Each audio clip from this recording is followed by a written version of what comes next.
জয় সোনা মায়ের জয়। আমরা ভাবি ধূপটা ধরিয়ে মায়ের কাছে হাত ঘুরিয়ে দেখালে পারে কাজ পাবো। ভক্তি আমরা অন্তরে রাখুন। ধূপটা আমি সবসময় বলি মন্দিরে ধূপ মোমবাতি আমি কিন্তু নিষিদ্ধ করে দিয়েছি। আলতা সিঁদুর নিষিদ্ধ করেছি, ভালো করে জেনে নিন। মায়ের মন্দিরে ধূপকাঠি মোমবাতি নিষিদ্ধ, আলতা সিঁদুর নিষিদ্ধ। কেন বলছি? যারা ধূপ জ্বালাচ্ছেন, ধূপ মোমবাতি জ্বালান, ওই হ্যাচারিতে দেখেছেন, ব্যালিয়াতে দেখেছেন, আগুনেতে মায়ের সিঁদুর আলতা নামিয়ে দিয়েছেন। এটা কি ভালো? তাই আমি সবসময় বলবো আলতা সিঁদুর আমি নিষিদ্ধ করেছি। যারা নিয়ে আসেন তারা বাড়ি নিয়ে গিয়ে করতে পারবেন। ধূপকাঠি মোমবাতি এখান থেকে নিয়ে যান, বাড়িতে মায়ের স্থানে মায়ের নাম করে জ্বালাবেন। হাত ঘুরে ঘুরে ধূপকাঠি মোমবাতি দেখানো মানে আমাকে সব দাও, এটা নয়। ধূপকাঠি মোমবাতিকে বলতে প্রভু তুমি গোটা জগৎকে আলো দাও। আমরা কি করি? মন্দিরেতে যাই, মায়ের ধূপ দেখিয়ে যাই, যা কিছু আছে আমাকে সব দাও। তখনই গোবিন্দ দেন না। গোবিন্দ বলেন তুই কই জগতে মঙ্গল করলি? সবসময় তো তুই আমার কথাই বলিস, সবসময় আমাকে দাও আমাকে দাও। হাত ধূপ দেখিয়ে হাত ঘুরিয়ে আমরা হাত ব্যথা।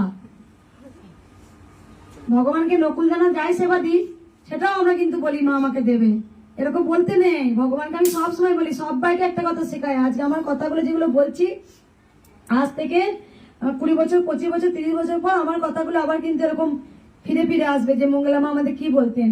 মঙ্গলা মা বলতেন প্রভুকে ভালোবাসো, প্রভুর কাছে কিচ্ছু চাইবে না। চাওয়ার মালিক তুমি নয়, তুমি কর্ম করে যাও। তুমি বলো প্রভু তোমার জন্য এখনো ভালো আছি, সুস্থ আছি, তোমার জন্য এখনো দুবেলা দুমুঠো সেবা করতে পারছি, তুমি আছো বলি না। আর সব থেকে আমি মনুষ্য রূপ পেয়েছি, তাই আমি তোমার নাম গান করে যেন ধরাধাম থেকে যেতে পারি। তুমি কি দেবে তুমি দেবে না সেটা তোমার লেখা, তুমি যা চাইবে তাই হবে। তবে আমি যেন তোমাকে ডাকতে পারি মন প্রাণ ভরে। যিনি কৃষ্ণ তিনিই কালী। ভগবান শ্রীকৃষ্ণ তিনি যে কে? তিনি বিষ্ণু, তিনি গিরিধারী, তিনি নন্দলাল। তাকে ডাকতে হয় যিনি কৃষ্ণ তিনিই কালী। বাবার মুখে একবার শোনো। দাঁড়াও মা, একবার দাঁড়াও। আমি রিজরায় থাকি, রিজরা থেকে এসেছি। তো আমার স্ত্রীও ছেলে। তো আমি এখান থেকে চণ্ডীগড়ে কাজ করতাম। চণ্ডীগড়ে এমন মাইনে দিত মানে চলতো না। আমি আসারও অবস্থা খারাপ হয়ে গেছিল। কোনো রকমে কারোর সাথে পয়সা করে আমি এসেছি। আসার পরে এখানে এসেছিলাম 1 বছর আগে। 1 বছর আগে এসেছিলাম।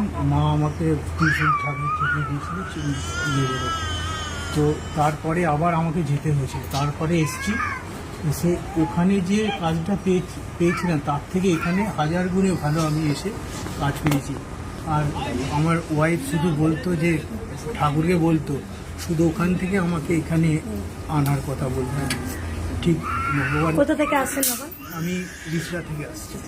আমি সবসময় বলি মা ছিলেন, মা আছেন, মা যুগে যুগে থাকবেন।